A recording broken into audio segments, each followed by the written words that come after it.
Welcome. In front of me is a Redmi Note 12 Pro Plus, and today I will show you how you can enable your power saving mode.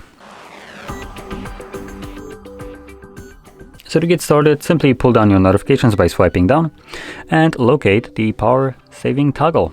Now if it's not on the first page, swipe to the left and you'll see a second page, and as you can see, for me, battery saver, as it's called right here, is located right over here. So you can simply tap on it. As you can see, it changes the color, and that's about it to enable the power saving mode.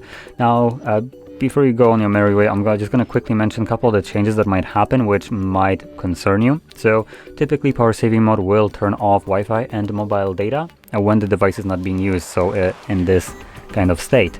So if you're experiencing that your notifications are being delayed or just not delivered at all, it's because of the power saving mode. So just know that this is normal, and this is probably the most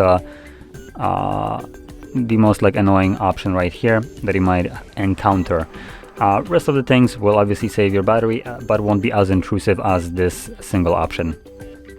Now, to turn off your power saving mode, simply find the toggle once more, tap on it, and you're good to go. So with that being said, if you found this video helpful, don't forget to hit like, subscribe, and thanks for watching.